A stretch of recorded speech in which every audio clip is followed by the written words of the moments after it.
buenos días. Hoy iniciamos un nuevo estudio. Esta vez a mí me place mucho porque es algo que desde hace 11 años he participado en darlo, en robustecerlo un poco más, pero sobre todo para lo que Dios quiere hablarles a ustedes. Y apegándome verdaderamente es Santiago.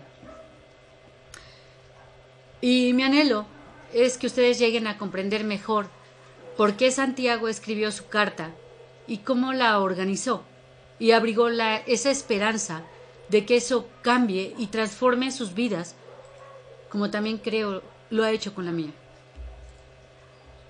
Esta enseñanza que Dios me va a permitir en este nuevo trimestre, hacer algo práctico a las vidas, pero sobre todo Él nos renueva y hace crecer, así como madurar, si le aumenta la presión o entiende que es tiempo de madurar. Y hay una pregunta: ¿cómo vamos a responder cuando nos toque pasar por días difíciles? La mayoría de los cristianos en el mundo no han sufrido mucho por causa de su fe en Cristo, a lo menos en los últimos años.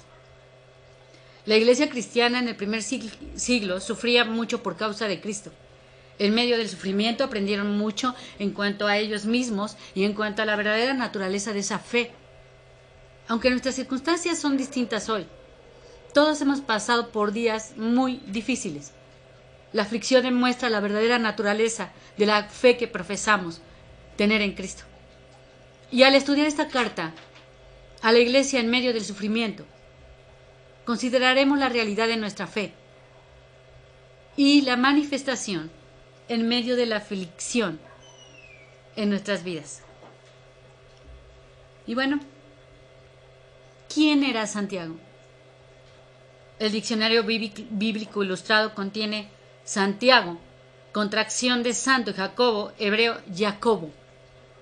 La nota de Scofield de Mateo 4:21, en su parte relativa a Jacobo, el menor, dice: hijo de Alfeo y María, y por lo tanto primo, o sea, hermano, según el uso judaico del Señor Jesús. Él fue el autor de la epístola de Santiago. Como hermano de nuestro Señor Jesucristo y apóstol de la iglesia en Jerusalén, Santiago tenía credenciales más prestigiosas de las cuales recurrir que es decir, siervo de Dios. La decisión de Santiago de seleccionar la humildad como un alto honor marca la pauta del tratamiento que él dará al poder y a la posición en el resto de la carta. Santiago hace más que llamarse a sí mismo siervo. Su intención es llamar la atención sobre algo más aquí en la introducción. En el original en griego, Santiago cambia el orden de las palabras para hacer resaltar a los dos maestros que servía. La frase de Dios y del Señor Jesucristo aparece antes de siervo. En griego, a fin de enfatizar esto, algo que no podemos ver en español, este uso del énfasis generalmente indica que se está corrigiendo una idea equivocada. Es decir, que Él es siervo de Dios y del Señor Jesucristo, no de otra persona. Esto refuerza aún más la humilde presentación que Santiago hace de sí mismo. Santiago 1, del 1 al 11. Una salutación en una epístola del Nuevo Testamento desempeña un papel muy importante. Es la base para la epístola que le sigue. En consecuencia, es importante que prestemos atención a la forma en que Santiago enmarca su saludo. Es más que identificar de manera objetiva al escritor y a los destinatarios previstos, la iglesia de Santiago a la iglesia. La salutación en las cartas del Nuevo Testamento generalmente ofrece un retrato con carga temática de cada una de las partes. La primera parte caracteriza al escritor, Pablo, apóstol de Jesucristo, en Colosenses 1:1. La segunda parte caracteriza a los receptores de la carta, esto es, los destinatarios previstos, por ejemplo, a los santos y fieles hermanos en Cristo que están en Colosenses 1:2. Esta naturaleza de estos retratos varía de una carta a otra y parece basarse en la naturaleza del mensaje que le sigue. Es como pensar lo siguiente.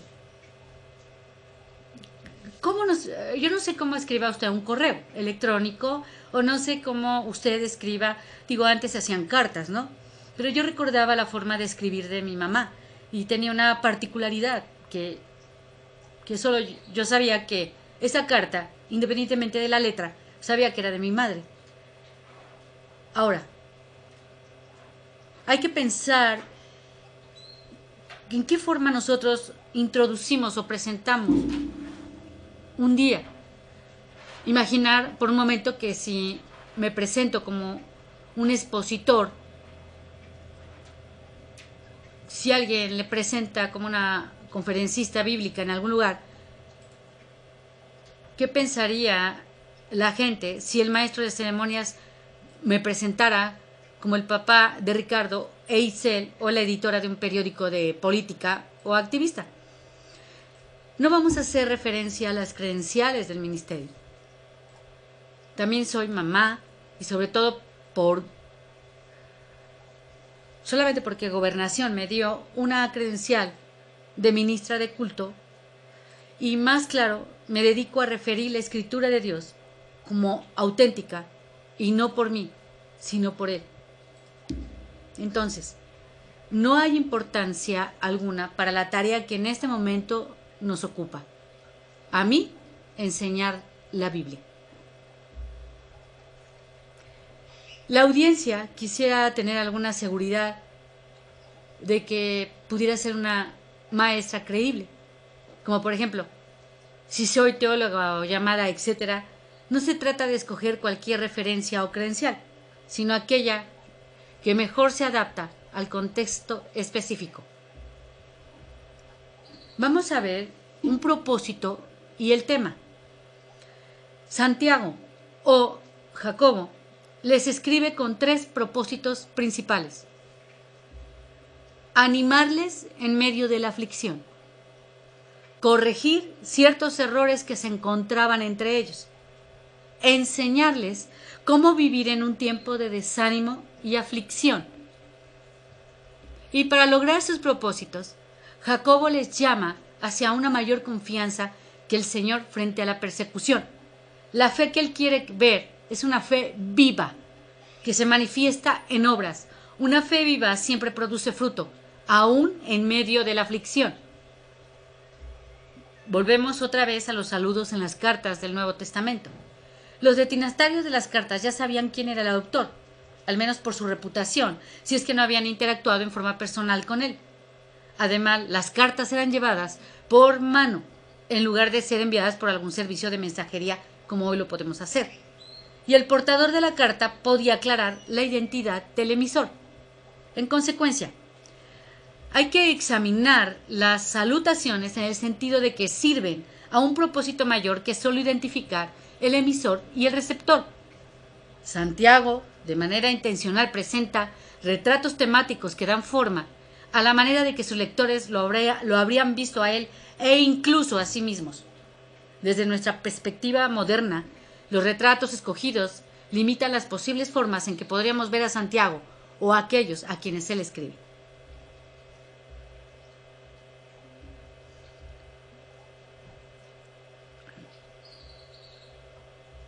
La mayoría de los eruditos cree que verdaderamente es hermano de Jesús, por lo que recordar este hecho a los lectores ciertamente va a reforzar la credibilidad ante sus ojos. Santiago era también apóstol y lo suficientemente destacado en la iglesia de Jerusalén como para presidir el primer concilio de la iglesia, Hechos 15, 6, 21.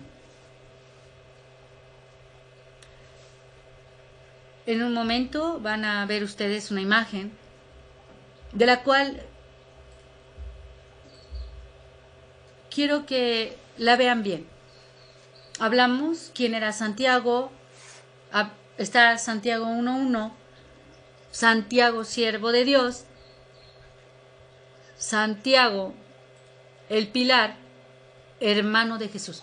Esta fotografía, creo así como hacemos manualidades para los niños, creo que es muy bueno que también captemos una imagen, porque eso nos hace recordar más cosas, como si fuera un mapa, como si fuera una imagen en la cual vas a recordar lo que acabas de escuchar.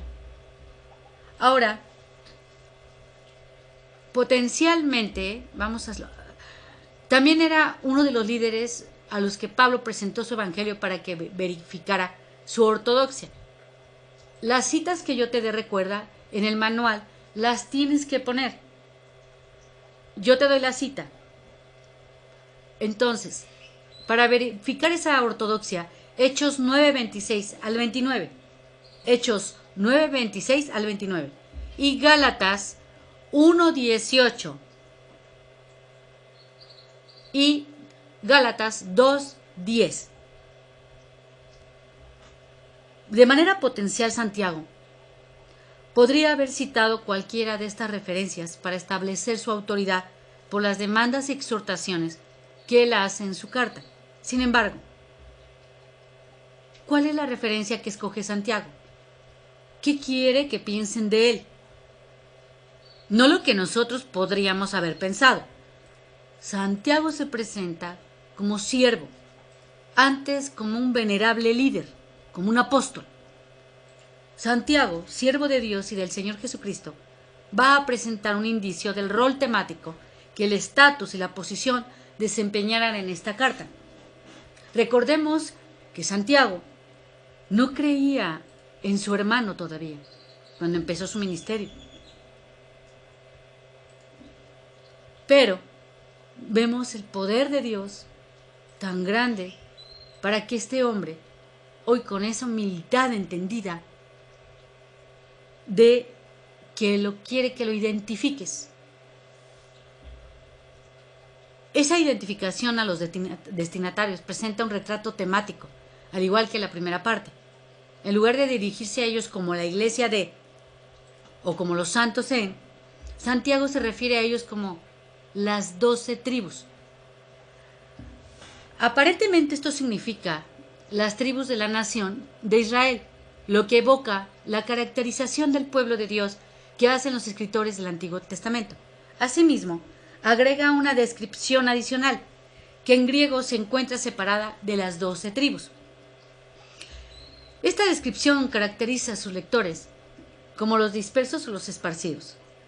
En otras palabras, Santiago no se va a dirigir a un grupo específico en una ciudad en particular, sino que los creyentes de las 12 tribus que se han dispersado debido a la persecución romana, la falta de destinatarios específicos en la salutación ha llevado a los eruditos a dar a Santiago, Hebreos y las cartas de Pedro y Juan el nombre de cartas generales. A pesar de que no sabemos dónde están estos lectores, el término 12 tribus es decididamente judío, en comparación con los términos más genéricos, iglesia o santos, usados en las cartas de Pablo. El término con que Santiago se refiere a sus destinatarios concuerda con temas contenidos en su carta y también con sus referencias al Antiguo Testamento. Hermanos míos, tened por sumo gozo cuando os halléis en diversas pruebas. En este versículo 2 va a marcar la transición desde la salutación a la parte principal, cuerpo de la carta. Santiago comienza con una exhortación a considerar algo en lo que hay mucha dicha o sumo gozo, pero enmarca su declaración de tal manera que retrasa la revelación de qué es ese algo. ¿Cómo? Él ya identificó a los destinatarios como hermanos míos.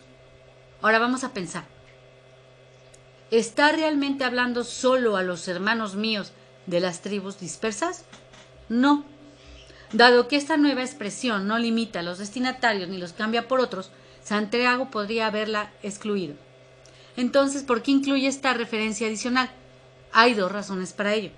Primero, esta expresión nos entrega muchos detalles nuevos sobre los destinatarios.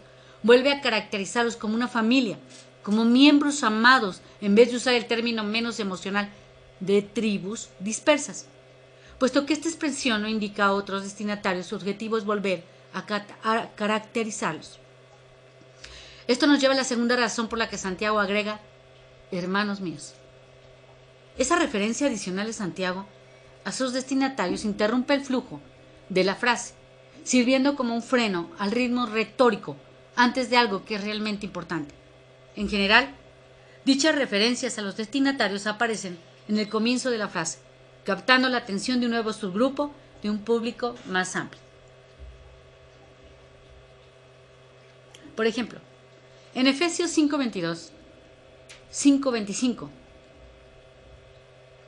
6:1, 4, 5 y 9, capítulo de Efesios, Pablo se dirige en forma directa a los destinatarios para conseguir la atención de las esposas, de los esposos, de los hijos, de los esclavos, de los amos, respectivamente. Este tipo de llamado que usa Pablo le indica a una audiencia amplia que lo que sigue va dirigido en forma específica a un subgrupo, no necesariamente a todo el grupo. No es así en Santiago 1:2, porque la expresión es demasiado genérica como para limitar a los destinatarios. La frase es innecesaria e interrumpe el flujo de la frase, lo que nos confirma que el término hermanos míos tiene una función retórica solamente. Bueno, en lugar de reducir el alcance del mensaje, la expresión en el medio de la oración crea un freno al ritmo del discurso, retrasando la revelación de aquello que Santiago desea que consideremos como de mucha dicha. En español usamos el mismo tipo de táctica dilatoria al colocar palabras como sin embargo, en la mitad de un pensamiento por lo general, sin antes de algo importante o sorprendente. Lo más importante a tener en cuenta, sin embargo, es ¿qué es lo importante? Usted tiene que seguir escuchando para averiguarlo. Incluso un retraso tan minúsculo como este contribuye al suspenso en cuanto a descubrir lo que el orador le está diciendo. Dios ya nos diseñó para procesar el lenguaje de esta manera. Y esta es la razón por la que los escritores como Santiago utilizan ese tipo de recursos para hacer que prestemos especial atención a información muy importante. Esa dilación causada por el tratamiento directo y necesario nos da una fracción de segundo para pensar que el tipo de cosas con las cuales podamos sentirnos muy dichosos. A nuestra mente podrían venir cosas como oraciones contestadas, una palabra de aliento de alguien o una oportunidad de servir a los demás. Podrían ser ese motivo digno por lo cual nos podamos alegrar. Pero un momento, veamos. ¿Pruebas? ¿De verdad? ¿Por qué razón querría yo regocijarme con ellas? Entonces, la imagen que te voy a presentar es para que quede muy grabado lo que estamos escuchando. Santiago 1:2. Considerar que, y aparece, considera las pruebas como motivo de alegría al momento de enfrentarlas, o cuando tengas que enfrentarlas. Todos.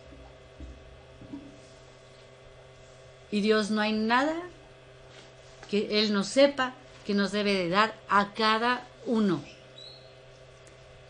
Considerar que hay muchas cosas que podríamos considerar como motivo de alegría o de sumo gozo. Santiago ha estructurado esta declaración para darnos tiempo a pensar en estas alternativas antes de darnos cuenta de lo que realmente tiene en mente. El mandato de Santiago de considerarnos muy dichosos en las pruebas que nos desafía a repensar lo que normalmente consideramos como algo posiblemente negativo. Te lo voy a expresar de este ejemplo. Hoy estamos viviendo una pandemia. Este tipo de tiempos ha ocurrido en muchos tiempos atrás, en siglos. Ha ocurrido siempre, pero en diferentes cosas, ¿no? O tal vez a un solo país, guerras, a lo mejor pues sabemos que hay terrorismo, etcétera, ¿no? Hoy es una pandemia. Ha habido pandemias en otros tiempos, en otros países. Pero lo que tenemos que entender, hoy he escuchado tantas cosas y tantas noticias, gente que no conoce de Dios y que ha perdido hasta, no sé, 17 familiares, entre tíos, primas, primos, mamá. Y él hablaba y decía, no tengo tiempo ni de llorar, ni de entender. Si el Señor le ha placido, en su voluntad, llevarse a algún hermano, Él es el que tiene determinada la vida de todos. Hay quienes están salvando, hay quienes no, hay quienes mandan que de esta manera te curas, que de esta otra también, que hay ya quien está vendiendo un producto que porque también está aceptado. Bueno, no olvides cuidarte los protocolos, porque nosotros tenemos que cuidar nuestra vida, porque este cuerpo no te pertenece. Bien. Entonces también tienes que entender que este tipo de pruebas es difícil para cuando alguien se lo dice a alguien. Es más fácil, perdón. Y tal vez difícil para el que lo escucha. Pero créeme que Dios no te daría nada que no pudieras soportar o que no pudieras entender. Solo tienes que aceptar su voluntad para que la gracia venga a hacer todo lo que necesita hacer en ti. Bueno, resulta que no son solo las grandes experiencias positivas. Nosotros podemos ver mal un hermano muerto. Eso nos parece como negativo, pero no. Es ganancia irse con Dios. Allá los veremos.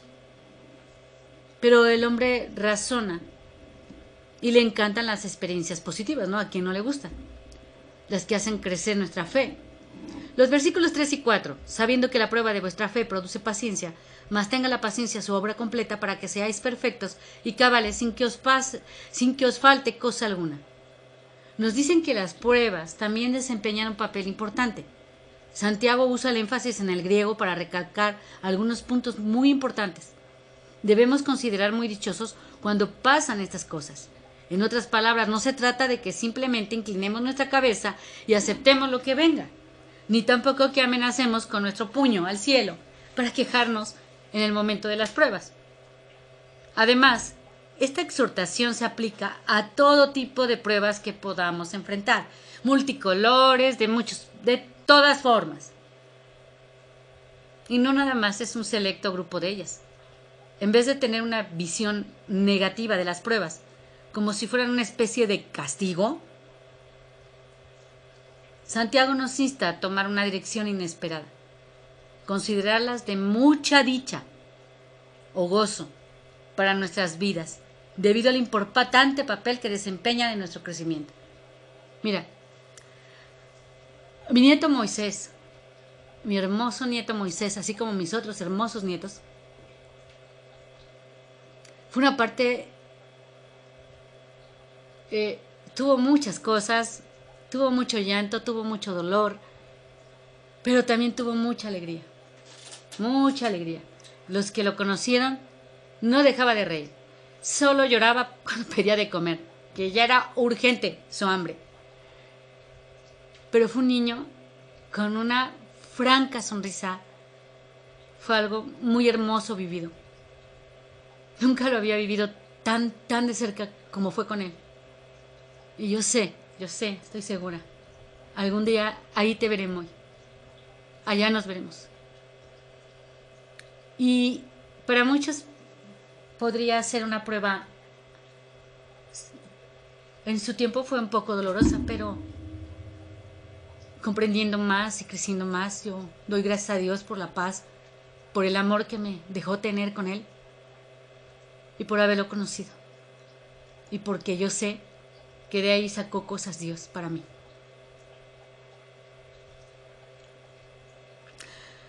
Esta exhortación se aplica a todo tipo de pruebas que podríamos enfrentar, no solo a algo selecto. Santiago profundiza lo que está en juego cuando escogemos regocijarnos en medio de las pruebas y describir los efectos que resultan de una actitud como esta. Él usa, pues, ya saben, al comienzo del versículo 3 para lanzar lo que sigue, como si fuera algo que ya deberíamos entender.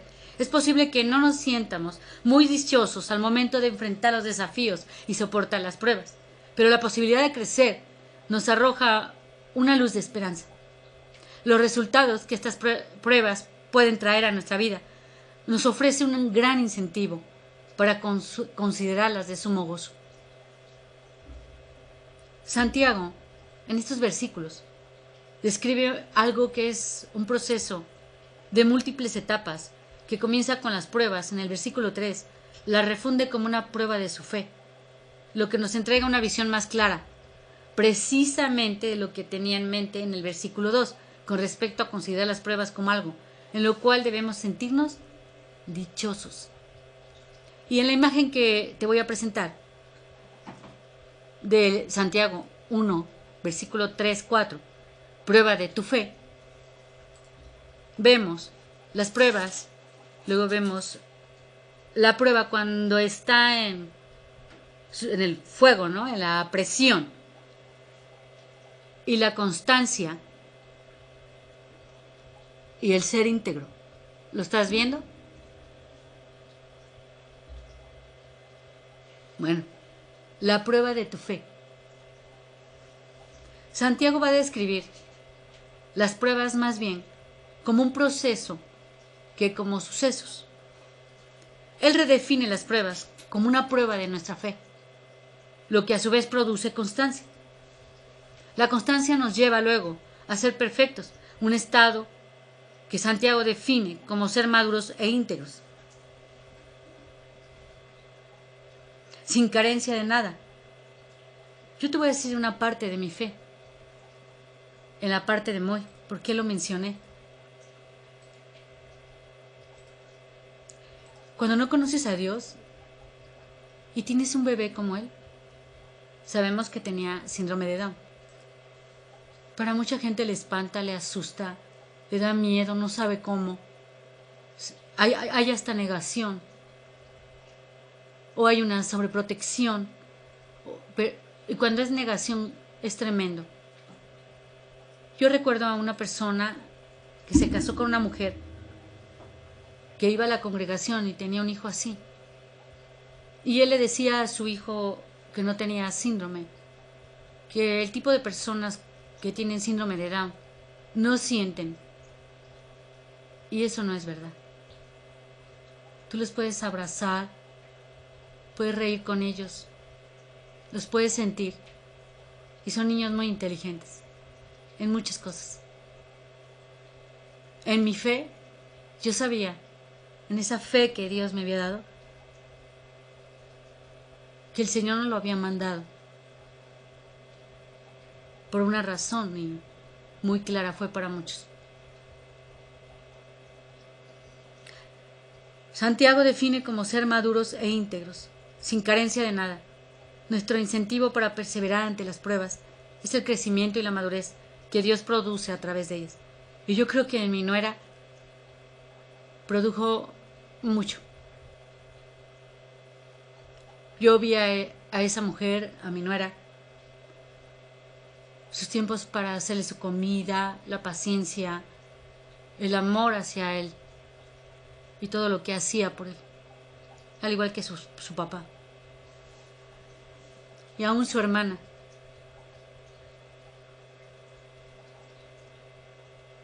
Nuestro incentivo para perseverar ante las pruebas es el crecimiento y la madurez que Dios produce a través de ellas. La prueba de nuestra fe produce constancia, y para desarrollar la constancia debemos enfrentar las adversidades en vez de ceder, de negarnos o de rendirnos ante las pruebas o tratar de evitarlas. Debemos mantener la constancia o no vamos a alcanzar la madurez e integridad. En el griego y traducciones en español, como la Biblia de las Américas, la palabra comúnmente traducida como perfecto aparece 2 veces en el versículo 4. La primera describe el trabajo terminado por la constancia. La segunda describe uno de los resultados que seríamos perfectos maduros. Perfecto capta la idea más bien de totalidad e integridad que de perfección moral. Santiago retrata la perfección como llegar a ser todo lo que estábamos destinados a ser, en lugar de quedarnos a medio camino en el desarrollo de nuestro potencial. Una cosa es que tengas pruebas y otra cosa es que te busques meterte en problemas. Sí quiero aclararte algo. Si Dios está formando tu carácter y lo forma, Dios mío, yo me acuerdo de la parte que le tocaba a mi pobre esposo. Tanto el formarse, que se le metieran, formándolo a él. Tú tienes que empezar a ser sensible a que Dios está tratando con tu vida. Y ese trato es el fruto también del Espíritu. Que ya tenemos el Espíritu de Dios. Dios usa las pruebas en general y la prueba de nuestra fe como un medio para edificarnos y hacernos crecer, y así alcanzar la integridad y la madurez. Santiago nos lleva a ver una imagen más amplia. Nos muestra el importante papel que desempeñan las pruebas en la edificación de nuestra fe. Te decía, y otra cosa es que tú no des la respuesta a esa prueba, sino que sigas siendo. Si antes te decían el Grinch, pues hoy ya no lo eres. Sí, creo que me entiendes, que hay otra manera de comportarse, que hay otra manera de responder, y hay que tener esa comunión con Dios. La correlación que Santiago hace entre la prueba de la fe y el crecimiento espiritual es coherente con el principio de prueba, que opera en otras áreas. Nuestros músculos se atrofian sin ejercicio. El ejercitarse, levantando pesas, pone a prueba los músculos. En realidad es como un desgarre. A medida que sanan, los músculos se vuelven más fuertes y son capaces de soportar entrenamientos mucho más intensos, créanmelo. Del mismo modo, fortalecemos nuestro carácter moral cuando nos enfrentamos a la tentación y optamos por no ceder a nuestros deseos. Mientras menos satisfajamos nuestros deseos de pecar, más capaces de evitar la tentación llegaremos a ser. Mire, nunca me ha gustado que las personas no se formen, sino se quieran pasar de listos, porque es eso, y meterse, o como que están ahí despistados y se paran al lado de donde quieren, ¿no? Pero cuando Dios empezó a tratar esa parte conmigo, entendí qué caso tenía. A veces sí veo que, porque a veces nos formamos, no entiendo por qué, de manera contraria a las señalizaciones. Entonces, a veces sí voy corrigiendo el lado a donde debemos formarnos, y hay personas, y les aviso que viene atrás la formación. Cuando no hacen caso, no tiene caso ni decir nada.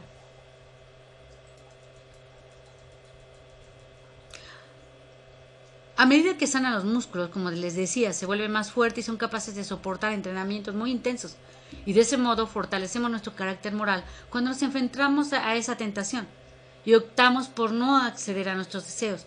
Mientras menos lo hagamos, de verdad, más capaces de evitar la tentación vamos a llegar a ser. Santiago hace una transición a un nuevo tema en el versículo, preguntando si a alguien le falta sabiduría. Hay un cambio de tema. Los versículos 2 y 4, no obstante, comparten una estrecha relación con el versículo 5. ¿En qué forma? Bueno, el versículo 4 se cierra con la noción de integridad y perfección, en el sentido de ser lo que estábamos destinados a ser.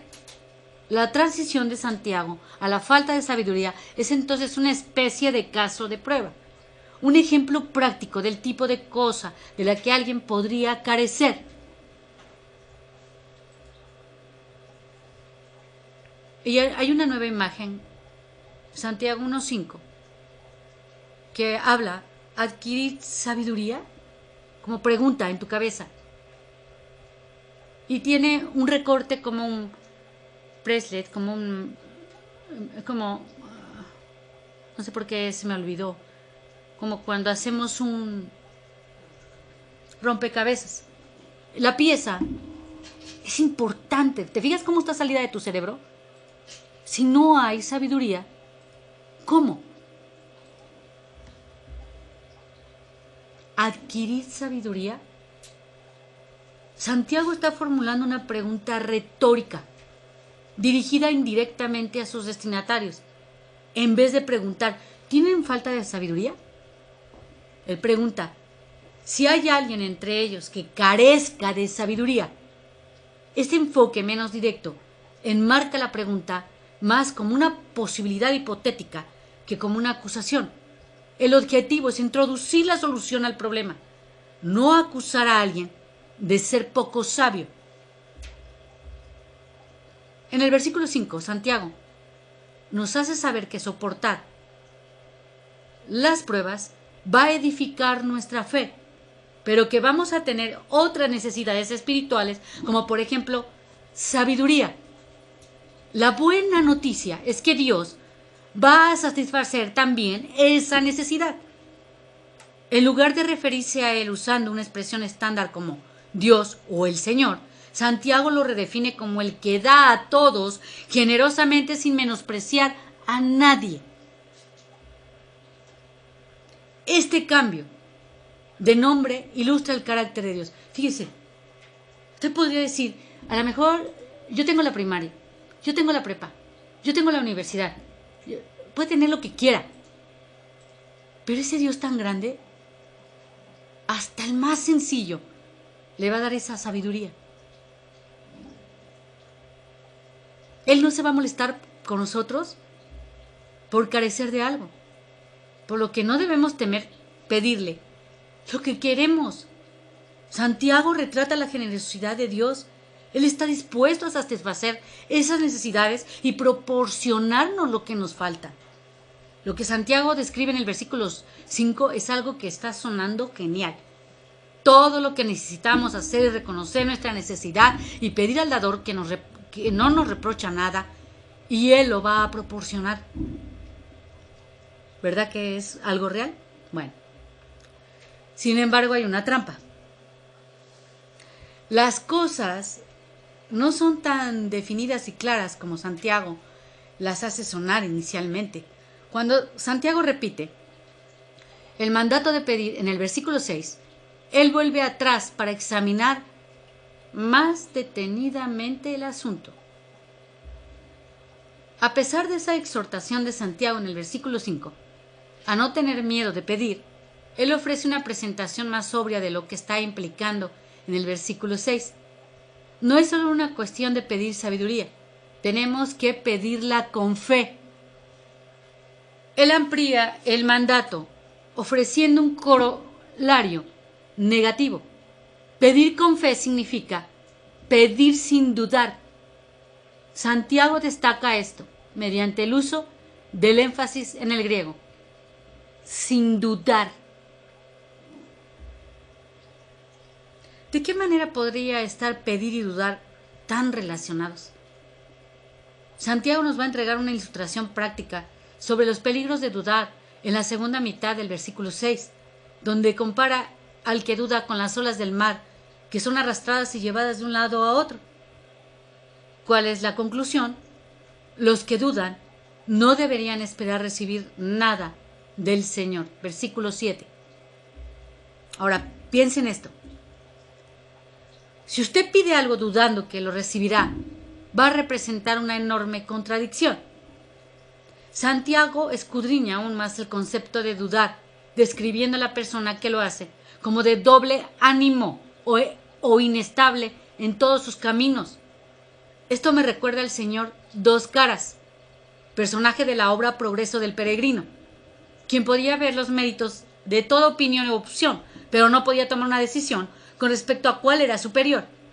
Si nuestra fe está determinada por los argumentos a favor o en contra de algo, nosotros también nos veremos influenciados por el cambio de las circunstancias. Nuestra fe y confianza no deben estar fundamentadas en nuestro propio entendimiento, sino en el carácter probado de Dios. Proverbios, capítulo 3, versículos 5 al 6. Y vemos esa imagen que dice fe versus duda. ¿Puede ser sabiduría duda?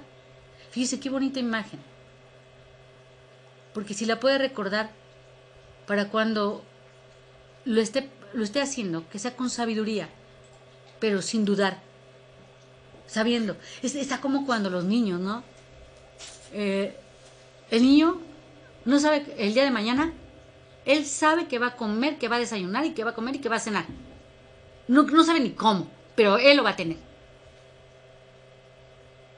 Y no dudan.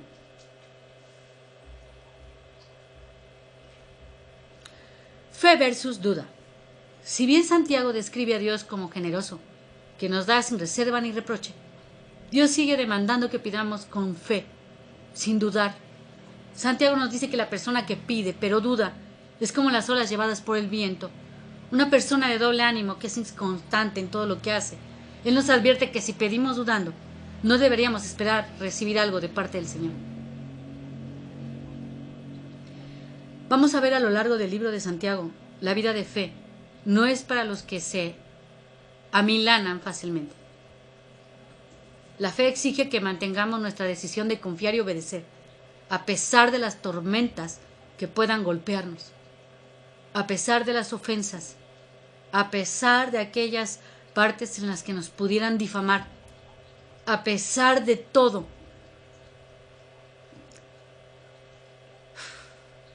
La fe exige que mantengamos nuestra decisión de confiar y obedecer a pesar de esas tormentas. Santiago aclara esto pronto usando el ejemplo negativo de la persona de doble ánimo. En los versículos 9 a 11, Santiago cambia sus metáforas por imágenes contrastantes de los humildes y de los ricos. Casi pareciera que está pasando a un nuevo tema, pero su afirmación en el versículo 12 acerca de la persona que resiste las pruebas sugiere que estos comentarios sobre la jactancia vuelven a estar relacionados con el tema de pedir con fe. Con las exhortaciones de los versículos 9 y 10, Santiago altera el concepto convencional de considerar la sabiduría como una fuente potencial de jactancia, confianza y duda. Y yo creo que aquí nos quedamos, ¿verdad? Entonces, yo te invito, hermanos, de verdad, esta epístola es hermosa. Es una carta que de verdad tenemos que hablar con esa verdad de que aunque somos hijos de un rey,